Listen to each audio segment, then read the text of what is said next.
Hello everyone, welcome back to my channel. तो last time जो मैंने वीडियो बनाई थी वो थी drawbacks of Thomson's model of an atom. So आज जो मैं आपके लिए वीडियो लेकर आई हूँ वो बहुत ही डिमांडिंग वीडियो है। सो लास्ट जो मेरी वीडियोस थी Thomson's model of an atom and it's drawbacks की, तो उन वीडियोस के कमेंट सेक्शन में जो मुझे कुछ कमेंट्स आए थे कि please make a video on the topic Rutherford model of an atom. So thank you so much dear Mannat Badiyal कि आपने मुझे अपने डाउट्स को लेकर कमेंट सेक्शन में मैसेज किया एंड आपने अपने डाउट्स से रिलेटेड मुझे टॉपिक बताए सो दैट कि मैं आपके डाउट्स को अपने वीडियोस के थ्रू क्लियर कर पाऊँ। Thank you so much and it's my request to all the students जो भी मेरी वीडियोस देखते हैं, प्लीज़ आपके जो भी डाउट्स होंगे आप प्लीज़ कमेंट सेक्शन में मुझे बता सकते हो, चाहे वो मैथ्स का टॉपिक हो, चाहे वो साइंस का टॉपिक हो, किसी भी क्लास का हो, तो आप प्लीज़ मुझे कमेंट सेक्शन में ज़रूर बताएं। आई होप मन्नत कि मैं आपके जितने भी डाउट्स होंगे मैं इस वीडियो के थ्रू आपको क्लियर कर पाऊँ सारे। Thank you. तो आज का जो मेरा टॉपिक होगा वो होगा Rutherford model of an atom. ठीक है, हमने लास्ट टाइम जो ड्रॉबैक्स किए थे उन ड्रॉबैक्स में एंड जो थॉमसन ने जो स्ट्रक्चर दिया था, तो हमने ड्रॉबैक्स में ये देखा था कि वो जो Thompson model of an atom है, जिसे हम वाटरमेलन मॉडल बोलते हैं या प्लम पुडिंग मॉडल बोलते हैं, हमने उसे फेल प्रूव किया था। हमने नहीं, मतलब जितने भी अदर साइंटिस्ट थे उन्होंने फेल प्रूव किया था। कैसे किया था? जैसे कि मतलब थॉमसन ने बोला था कि atom is a positively charge sphere और इलेक्ट्रॉन्स क्या करते हैं उसमें एम्बेडेड होते हैं, ठीक है, प्रेजेंट होते हैं। लेकिन उनसे एक सवाल पूछा गया था जिसका वो जवाब नहीं दे पाए कि किसी ने पूछा, मतलब उनसे पूछा गया था कि जो आपका एटम होता है उसके अंदर काइनेटिक एनर्जी प्रेजेंट होती है, तो ऐसा कौन सा पार्टिकल है कि एटम के अंदर जो काइनेटिक एनर्जी को क्रिएट कर रहा है। तो इस क्वेश्चन का जो आंसर था वो Thompson model of an atom द्वारा नहीं दिया गया था। तो थॉमसन इस क्वेश्चन का आंसर नहीं दे पाए कि एटम में ऐसी कौन सी चीज है जो उसको काइनेटिक एनर्जी प्रोवाइड करवा रही है। तो इसका आंसर जो दिया था वो दिया था अर्नेस्ट रदरफोर्ड ने इसका आंसर दिया कि एटम में ऐसा कौन सा पार्टिकल होता है जो कि उसे काइनेटिक एनर्जी प्रोवाइड करवा रहा है। आपको पता है व्हाट इज काइनेटिक एनर्जी? तो it is energy possessed by any object by the virtue of its motion. जब भी कोई ऑब्जेक्ट मोशन में होती है, मूव करती है, तो उसके अंदर कौन सी एनर्जी पाई जाती है? Kinetic energy. तो अब हम इस मॉडल से, अब जो रदरफोर्ड का जो मॉडल है बहुत ही इजी मॉडल दिया था उन्होंने, बट उसके भी काफी सारे ड्रॉबैक्स थे। उन्होंने डिस्कवरी तो करी, उन्होंने भी एक सब एटॉमिक पार्टिकल की डिस्कवरी की थी जिसे हम क्या कहते हैं? प्रोटॉन। तो आपको ये वीडियो पूरी देखनी पड़ेगी सो दैट कि आप इस एक्सपेरिमेंट को स्टेप बाय स्टेप देखें, इसमें कौन कौन से मटेरियल्स यूज किए गए थे रदरफोर्ड के द्वारा और इसके क्या रिजल्ट्स थे, क्या ऑब्जर्वेशन थी एंड क्या कंक्लूजन थे, और वो उसके बाद प्रोटॉन की डिस्कवरी कैसे हुई एंड उसके बाद न्यूक्लियस की डिस्कवरी भी कैसे हुई।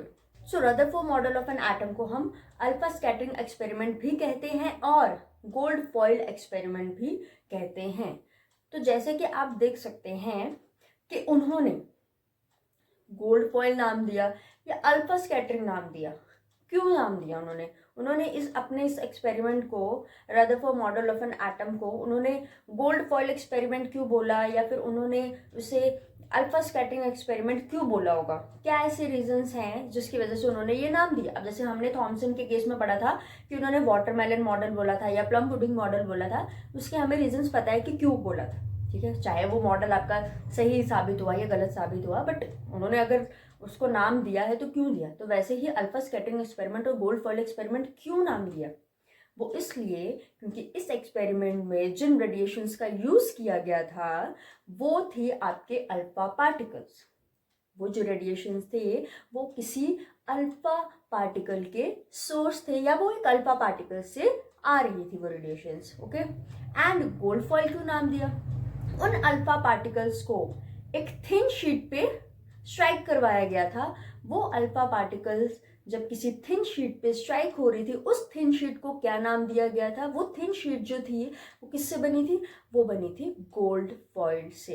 वो थिन शीट जो थी वो एक गोल्ड फॉइल थी, ठीक है। इसीलिए इस एक्सपेरिमेंट को alpha particle scattering experiment and gold foil experiment बोला जाता है।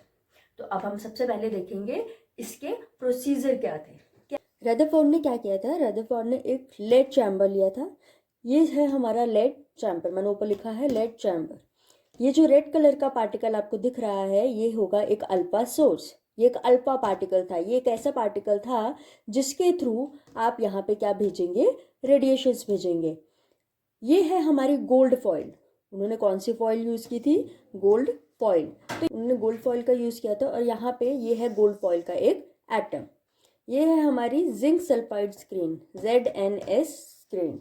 Zinc sulphide screen gold foil के पीछे इसलिए लगाई थी सो दैट कि रेडिएशंस के बिहेवियर को यहाँ पे क्या किया जाए? नोट डाउन किया जाए। ये एक फ्लोरोसेंस स्क्रीन थी।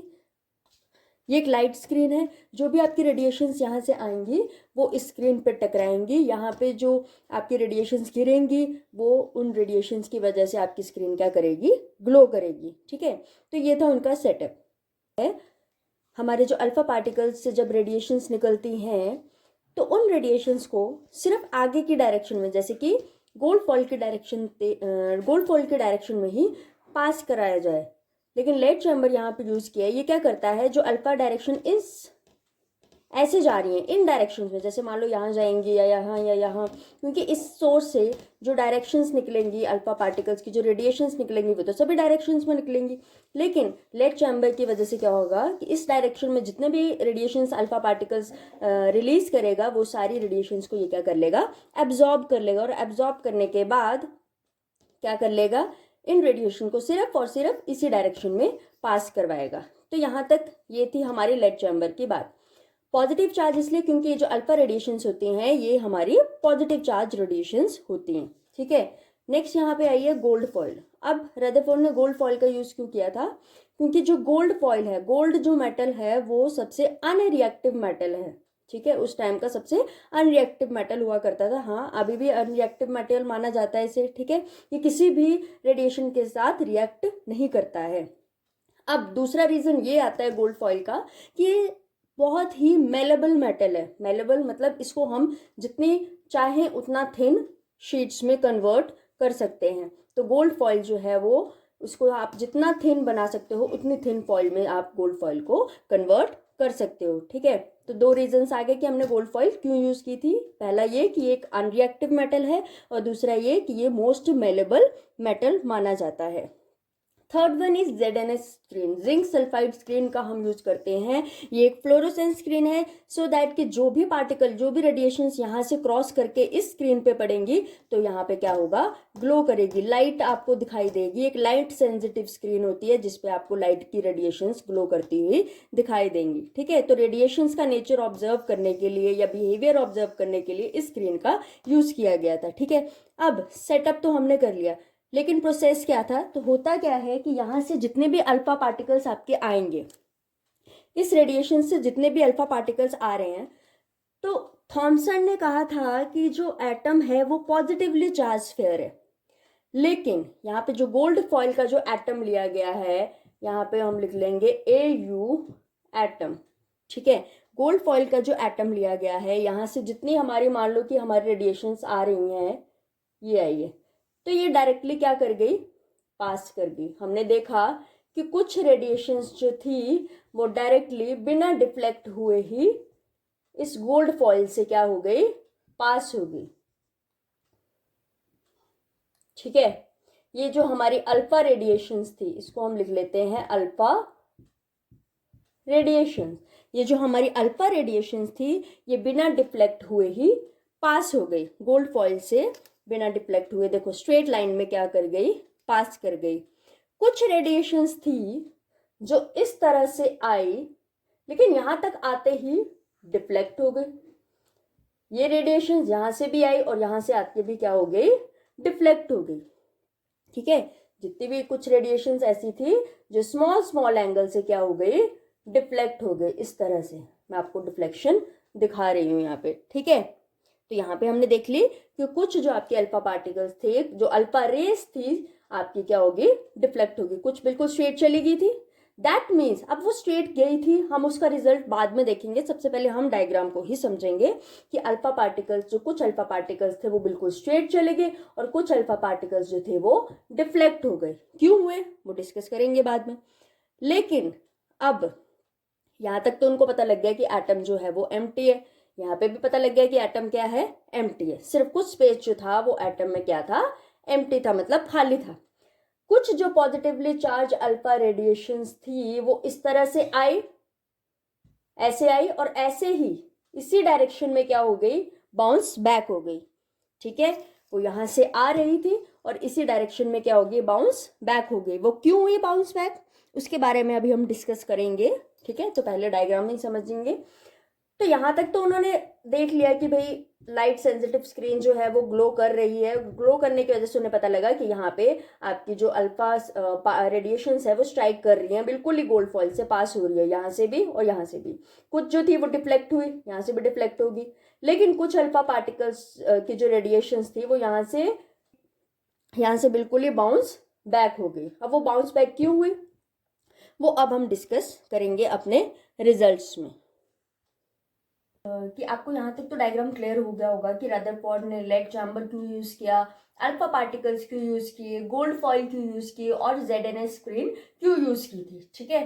तो यहाँ तक हमने आपको सेटअप के बारे में बताया और किस तरह से वो जो प्रोसेस था वो कंप्लीट किया गया। अब रिजल्ट्स क्या मिले।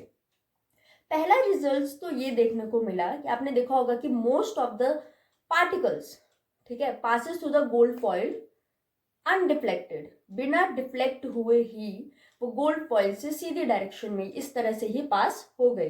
क्यों, जस्ट बिकॉज कि एटम के अंदर जो स्पेस था वो क्या था, एम्प्टी था। तो यहां से थॉमसन की जो पॉस्टुलेट था, थॉमसन का जो पॉस्टुलेट था कि atom is a positively charge sphere, इसका मतलब एटम में तो पूरा ही पॉजिटिव चार्ज पाए जाएंगे। लेकिन वो जो अल्फा पार्टिकल्स थे, वो जो आपकी अल्फा रेडिएशन थी वो भी कैसी थी, पॉजिटिव थी।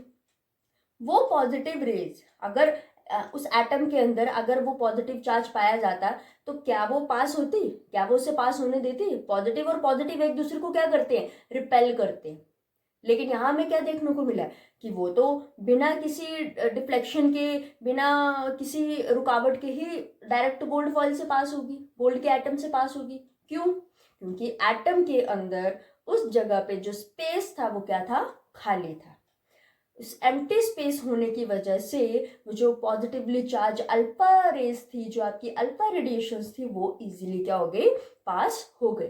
तो पहला रिजल्ट तो हमें यही मिला कि most of the alpha rays that passes through the gold foil undeflected, because उसका कंक्लूजन या उसकी ऑब्जर्वेशन हम ये लिख सकते हैं, ये बता सकते हैं कि most of the space inside an atom is empty. Okay, ये था हमारा फर्स्ट पॉइंट। अब आते हैं सेकंड पॉइंट पे। आपने देखा कि कुछ जो स्ट्रेट जा रही थी लेकिन कुछ एंगल्स पे वो डिफ्लेक्ट हो गई। क्यों हुई, इसका मतलब है कि पॉजिटिव चार्ज एटम के अंदर, उस एटम के अंदर कहीं ना कहीं कुछ पॉजिटिव चार्ज तो था, क्योंकि पॉजिटिव रेडिएशंस को क्या कर रहा है, रिपेल कर रहा है। उस रिपल्शन की वजह से आपकी जो अल्फा रेस थी वो स्ट्रेट ना जाके हल्की सी क्या हो गई, डिफ्लेक्ट हो गई। क्लियर है सेकंड पॉइंट। थर्ड पॉइंट में क्या हुआ, आपको जो थर्ड पॉइंट था वो सबसे ज्यादा शॉकिंग था रदरफोर्ड के लिए, वो बहुत ही सरप्राइजिंग पॉइंट था, सरप्राइजिंग रिजल्ट था या ऑब्जर्वेशन थी। वो ये थी कि जो अल्फा पार्टिकल्स आपके बिल्कुल सेंटर से पास कराए गए, क्योंकि उन्होंने साइड से तो पास करवा दिए, सेंटर रह गया था, उन्होंने सेंटर से पास करवाया, तो वो जो अल्फा रेस थी वो बिल्कुल ही बाउंस बैक हो गई। अब आप खुद सोचो कि गोल्ड फॉइल, कितनी थिन फॉइल में से वो हैवी अल्फा रेडिएशंस कैसे बाउंस बैक हुआ। जो रदरफोर्ड की जो थर्ड ऑब्जर्वेशन थी, that most of the that very few alpha rays came back या बाउंस बैक। वो जैसे ही सेंटर पे जाती हैं, सेंटर पे टकराते और टकरा के वो बिल्कुल वापस आ जाती है। तो यहां से हमें क्या पता लगा कि एटम के अंदर, एटम के सेंटर में या एटम के कोर में क्या प्रेजेंट है, एक पॉजिटिव चार्ज प्रेजेंट है। हमने देखा है कि स्फीयर है, जो भी स्फीयर होता है, स्फीयर के बिल्कुल कोर में या सेंटर में बहुत ही डेंस या रिजिड मास प्रेजेंट होता है। इसी तरह से एटम का जो मास है, पूरा का पूरा जो मास है, वो कहाँ कंसेंट्रेटेड होता है, उसके सेंटर में। और वो जो सेंटर है वो कौन सा चार्ज है, पॉजिटिवली चार्ज सेंटर। उसे क्या नाम दिया गया, प्रोटॉन।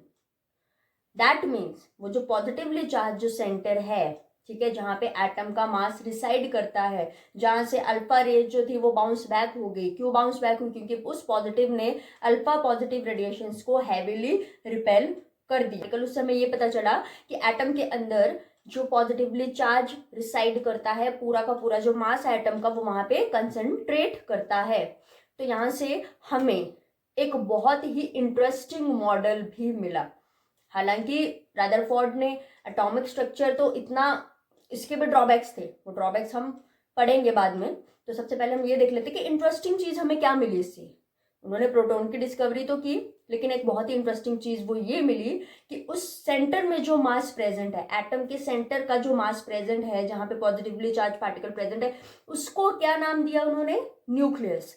तो यहां से उन्होंने nuclear model of an atom दिया। ठीक है, अब जो मैंने स्टार्टिंग में आपको एक क्वेश्चन, आपको एक बात बताई थी कि थॉमसन से पूछा गया था कि ऐसा कौन सा पार्टिकल है जो एटम के अंदर काइनेटिक एनर्जी प्रोवाइड करवाता है। तो रदरफोर्ड ने वो क्या एक्सप्लेन किया कि न्यूक्लियस के अराउंड क्या रिवॉल्व कर रहे हैं, इलेक्ट्रॉन्स रिवॉल्व कर रहे हैं।